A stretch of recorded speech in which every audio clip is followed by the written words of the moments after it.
Et là, je suis avec Magali. Ça fait plaisir de te présenter Magali parce que je l'ai rencontrée, on s'est rencontrés. Tu m'avais envoyé un mail par rapport à des organisations de meet-up et elle m'avait parlé de sophrologie et ça m'avait intéressé parce qu'il y avait la dimension de bien-être qui, comme tu le sais, est très importante pour moi et c'est le cas aussi pour toi si tu regardes ces vidéos. Et je voulais filmer une conversation avec elle pour te parler un peu plus de la sophrologie et puis de l'intérêt que ça peut représenter dans la dimension bien-être. Alors, est-ce que tu peux nous dire 2 mots sur toi pour te présenter, Magali ? Oui, alors je m'appelle Magali. Je travaille très récemment dans le domaine du mieux-être, de la relation d'aide aux autres. Ouais. Et j'ai choisi le domaine de la sophrologie parce que ça me tient à cœur pour aider les êtres humains à développer leur sérénité qu'ils ont déjà en eux, mais à la révéler pour les aider à vivre avec conscience leur vie et avec le plus de positif possible. En tout cas, c'est ce que je leur souhaite aux personnes que j'accompagne. Ok. Et est-ce que tu peux nous décrire un peu la sophrologie et à qui ça s'adresse ? Pourquoi, par exemple, moi, j'irais vers la sophrologie ? D'accord. Alors, la sophrologie, il faut se dire que déjà, c'est une méthode de mieux-être. Il faut vraiment le prendre comme ça. C'est une méthode de psychocorporelle qui s'adresse au corps et aussi à l'esprit, au mental, pour développer un maximum de la détente musculaire, qui se base aussi sur la détente musculaire certes, mais aussi avec de la respiration, parce que tout à chacun on a un souffle de vie en nous et c'est important d'en être conscient et de l'activer de manière adéquate pour qu'on puisse, pour qu'il puisse ce souffle de vie nous apporter un mieux-être. Alors quand je parle de respiration, c'est surtout de la respiration contrôlée à travers les exercices de détente musculaire que je peux proposer et également de la visualisation. Ça c'est super important, de la visualisation créatrice et positive surtout pour déjà se visualiser en train de réussir, enfin d'atteindre son objectif. Et tu m'as posé une autre question aussi. Quelle personne peut être intéressée par aller voir une sophrologue et pourquoi elle irait te voir en fait ? Alors, toute personne. La sophrologie s'adresse à toute personne, enfants jusqu'aux personnes âgées. Ça qui est chouette, ça s'adresse à un large public et c'est accessible à tout le monde. Et moi, je m'adapte à tout type de public. Et quelle personne souhaiterait, celles qui ont... Quel type de soucis en fait ? Quel type de soucis ? La plupart du temps, c'est gérer une vie professionnelle stressante. Ça entraîne aussi beaucoup de sollicitations. Donc, ça incite à faire du tri dans ce qu'on souhaite gérer en priorité dans une journée type. Et donc, moi, je peux aider à apaiser son mental, à apaiser ses émotions pour justement vivre au mieux cette vie professionnelle trépidante, par exemple. Aussi, on peut...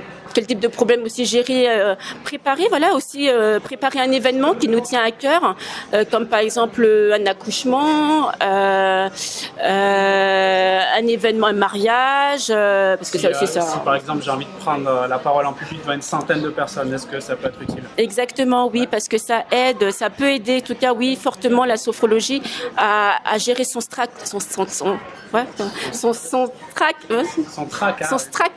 Je viens d'inviter quelqu'un.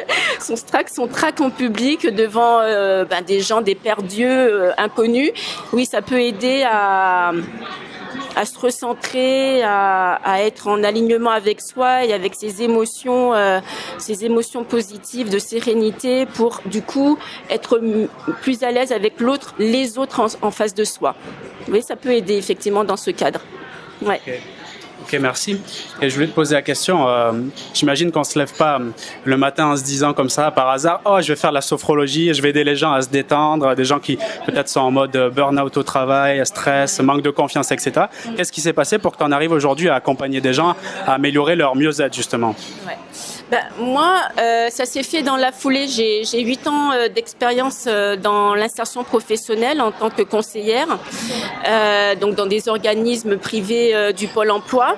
Et je me suis rendu compte au fur et à mesure de mon expérience que d'une part déjà les personnes qui étaient en face de moi, donc les personnes qui étaient en recherche d'emploi ou qui souhaitaient aussi tout simplement redéfinir leur projet professionnel, avaient parfois un petit peu de difficulté à mettre les choses à plat pour elles dans leur vie, pour aller de l'avant justement dans leur projet professionnel. Et je me suis rendu compte surtout que quand je leur donnais des échéances avec des actions à mettre en œuvre, par exemple un truc très simple, faites votre CV dans 10 jours quand on se revoit, j'aimerais que votre CV soit fait avec les clés que je vous ai demandé de faire. Ben, il y a des personnes, oui, qui s'activaient rapidement, mais puis il y en a d'autres que je sentais pour elles c'était difficile de remettre à nouveau sur papier des compétences qu'elles ont vécues par la suite. Et je me suis dit, mais qu'est-ce qui se passe en fait? Je les prenais à part pour essayer de comprendre ce qui coinçait pour elles, et je les questionnais. Qu'est-ce qui va? Est-ce que ça va dans votre vie sans être intrusive non plus? Parce que je sentais que cette personne vivait autre chose, des facteurs périphériques qui l'empêchaient en fait d'être à 100% dans une recherche d'emploi ou à 100% dans une redéfinition de projet professionnel. Et c'est là que sans s'épancher de trop, la personne commençait à se confier en disant par exemple que ça va pas très très bien par exemple avec son fils ou autre, et du coup psychologiquement parlant et donc du coup émotionnellement parlant, elles avaient du mal à être dans cette démarche de recherche d'emploi. Et puis voilà, donc je me suis dit comment est-ce que moi en tant que conseillère avec les outils que j'ai, je pourrais les aider en profondeur pour permettre à ces personnes de s'épanouir et de révéler leur potentiel professionnel et ainsi reprendre du poil de la bête, quoi. Et donc alors du coup les années ont filé comme ça, mais avec ce questionnement en tête, et un beau jour je me suis dit mais j'aimerais approfondir cette question, et je me suis retournée vers des disciplines de bien-être et autres, et la sophrologie est venue à moi. Et ça m'a fait tilt parce que dès que j'ai lu que la sophrologie permet d'aider les personnes à acquérir une meilleure connaissance d'eux, de développer leur potentiel, de leur permettre d'être en accord avec eux, d'être en alignement avec eux, pour être du coup en alignement avec l'extérieur. J'ai dit bingo, c'est ça que j'aimerais apporter au monde, quoi, quelque part, quoi, à travers mon expérience. Et puis aussi pour les salariés aussi, je me suis dit, parce que j'ai vécu des situations de stress, et à un moment j'étais l'ombre de moi-même pendant X années, et je me suis dit oh là là, dans les conditions qu'on nous demande en tant que consultant d'aider les autres, mais on nous donne pas forcément les moyens d'y arriver, comment aussi je peux aider également comment je peux m'aider moi aussi en tant que salarié, et du coup aider aussi mes collègues. Et la sophrologie répondait à tout ça, parce que la sophrologie s'adresse à tout le monde, comme on vient de se le dire, ça s'adresse à tout le monde, et c'est ça que je trouve percutant et enthousiasmant. Et moi, au-delà de ça, j'ai toujours aussi été émerveillée par le domaine du développement personnel, de l'épanouissement personnel. Donc, tu vois, ça fait bingo, quoi. Et c'est là que ça fait tilt. Ça, je me suis dit là, ouais, j'ai envie d'y aller, j'ai envie d'aider les gens de manière plus profonde, et mine de rien, ça m'aide aussi dans ma vie quotidienne. Donc, et ça me permet d'être créatrice de ma vie. Ouais, la sophrologie. Et c'est ce que je souhaite aussi aux personnes que j'accompagne. Et c'est ça qui me fait vibrer vraiment avec mes tripes. Ça se sent. Merci. Ça se sent, ouais. Merci, je trouvais ton histoire inspirante. C'est aussi pour ça que je voulais la partager. Et ce que je voulais savoir aussi, c'est avant tout, tu l'as dit là peut-être il y a un instant, tu as appliqué toi-même les méthodes de la sophrologie parce que apparemment ça a touché tes valeurs fortes, tu as ressenti des émotions agréables et tu t'es dit ce truc-là c'est fait pour moi. Mais avant de toi le partager, est-ce que toi-même tu t'es approprié cette méthode, cette discipline de vie, j'ai envie de te dire, sur toi-même, et comment tu as fait? Il faut savoir déjà aussi que j'ai suivi une formation pour être sophrologue. Sur 1 an et demi, je l'ai suivi. J'étais salariée à l'époque, et sur 1 an et demi, et à travers la formation, moi et mes camarades de promo, il nous était fortement conseillé de reproduire les exercices chez nous. Et donc du coup, oui, donc c'est rentré petit à petit dans ma vie, et puis je dis merci à la sophrologie d'être rentrée petit à petit dans ma vie, vraiment, parce que vraiment j'ai découvert des exercices qui m'ont permis, par exemple, de déplacer du négatif pour le transformer en positif. Alors quand je te dis déplacer du négatif corporelle, émotionnellement parlant, et puis avec des techniques d'ancrage aussi, des techniques de visualisation qui permettent de se mettre, enfin, pas de dire, pas faire table rase sur le passé, mais au moins de prendre du recul sur le passé pour se dire qu'il y a une solution ailleurs et puis de remplacer ces points noirs, entre guillemets, du passé par des points blancs et lumineux. Dans le présent, dans le moment présent. Ah oui, voilà. La sophrologie, ça m'a permis énormément, à travers les exercices qu'on a appris, de vivre le moment présent. Ça, c'est très important et du coup, d'être conscient de ce que l'on fait. Et j'adore, quoi, tout simplement, parce que le moment présent, ça repasse dans le souffle de vie dont je te parlais tout à l'heure. C'est se recentrer, ne serait-ce que se recentrer sur son souffle. Tu peux nous en parler maintenant, justement, de ce souffle de vie? Ben voilà, oui, alors le souffle de vie, alors c'est moi, comme ça je l'appelle, hein, mais le souffle de vie à travers les exercices que je propose à travers la sophrologie, c'est par exemple se poser, se centrer, donc se mettre dans une position soit assise ou soit debout confortable, de tout relâcher. Bon, de fermer les yeux, mais je vais pas le faire parce que sinon c'est... Vas-y. Je ferme les yeux? Non, moi je vais fermer. Ah ouais, ferme les yeux, cobaye. Cobaye, ferme les yeux. Voilà. Je me ressens. Voilà. Donc je vous invite à prendre ce temps pour vous, à vous mettre dans une position. Alors je m'adresse à toi comme je m'adresse à ceux qui nous regardent, de prendre une position qui vous soit agréable, en complète détente. Alors fermer les yeux, ça signifie de fermer le rideau, de se recentrer sur soi, de prendre. Alors je vous invite du coup à prendre à nouveau ce temps pour vous. Inspire profondément par le nez. Ah, par le nez, ouais. Souffle par la bouche. Inspire, souffle par la bouche en rentrant le ventre. Ah, t'as vu qu'il était sorti. Ouais, exactement. Donc, je t'invite à nouveau à reprendre une grande inspiration par le nez. Bloque ta respiration. Ah, j'ai du mal. Ah, alors, inspire, bloque. Expire profondément en rentrant le ventre. Bloque. Reprends une respiration naturelle. C'est dur parce que tu me regardes, c'est quoi? Et ça, je vous invite, à toi comme à ceux qui nous regardent, je vous invite à le faire 3 fois de suite. Parce que c'est ça, hein, c'est au bout de 3 fois que l'esprit, le corps, le mental, l'émotionnel se met en alignement et comprend ce qu'on lui demande de faire, quoi, pour développer un mieux-être en soi. Ouais. Donc, ça, c'est pratique. J'aime bien cet exercice. Merci pour ce partage.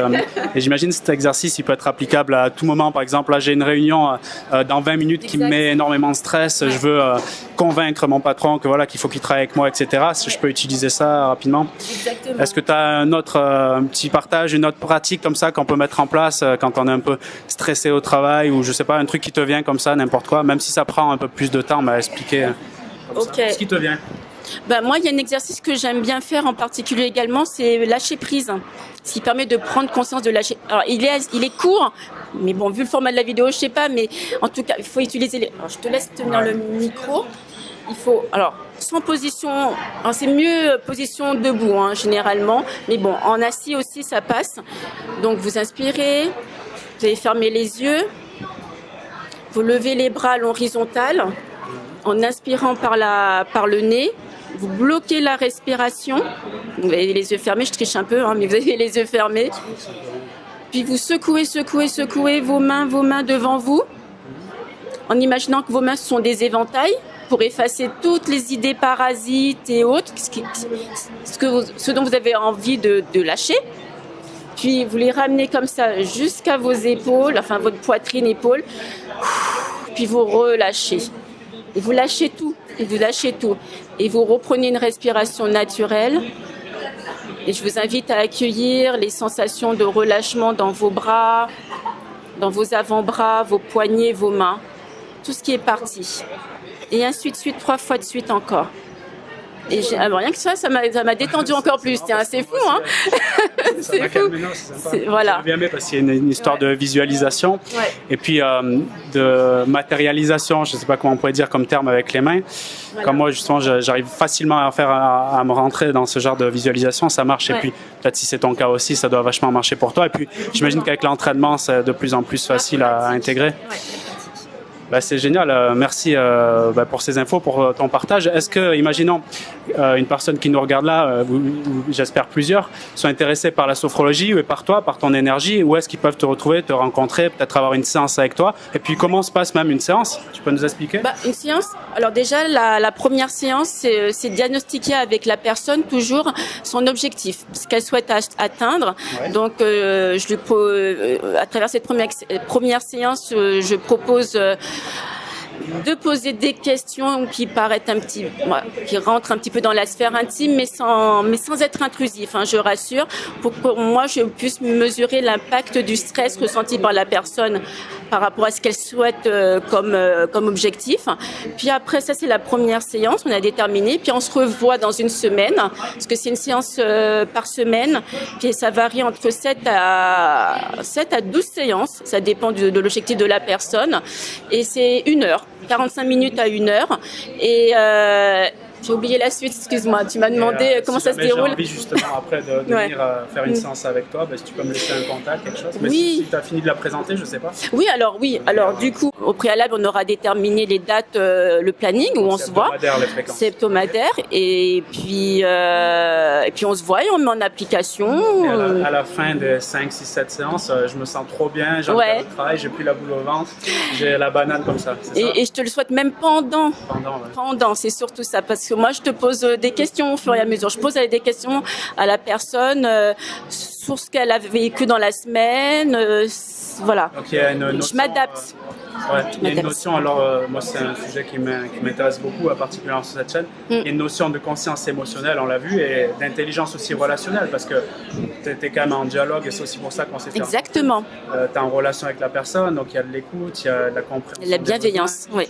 La bienveillance, la proposition, la permission aussi, parce que j'imagine. Toujours. Tu fais fermer les yeux à quelqu'un, elle rentre dans un monde. Oui. Il y a un petit côté hypnose aussi que j'aime bien. Tu mets le doigt dessus. Tu veux en parler? Tu mets le doigt dessus parce qu'effectivement, je te confirme, c'est ça. La sophrologie s'inspire du yoga, de l'hypnose et du zen. Ouais. Donc effectivement, il y a de l'hypnose un peu. Ouais. Un peu, un chouïa, parce que moi, pas je plus. suis sensibilisé à la PNL, par exemple, et il y a des notions d'état interne. Merci. Il y a des notions d'état interne, d'état ressources là que j'ai l'impression que tu vas rechercher pour amener de la confiance. Et ça, c'est quelque chose. On en parlera dans d'autres vidéos, mais c'est une notion que je trouve très importante. En tout cas, j'espère que ça t'a plu, ce qu'on a pu partager ici avec Magali. Magali, est-ce que tu peux nous laisser un contact? Je t'ai demandé plusieurs fois, mais j'aimerais bien que, tu vois, ou bien, je sais pas, je noterai sous la vidéo. Oui, est-ce qu'on peut te rencontrer? Oui, on peut me rencontrer, bien sûr que oui, rencontrons-nous. Et oui, moi c'est par téléphone pour le moment, et puis vous pouvez me joindre par l'intermédiaire de Vincent. Ok, voilà. Okay. Bon merci toi, pour Vincent, ton intervention, et puis je te dis toi qui regarde la vidéo, à très vite pour d'autres vidéos, et si tu as aimé, fais-moi le savoir, un petit like, un partage, ça me permettra moi de me dire tiens, j'avais continué à faire des conversations filmées parce que j'aime bien cet exercice et je pense que ça peut apporter beaucoup de valeur. Génial. Bon partage. Merci Vincent. Merci à toi. Salut.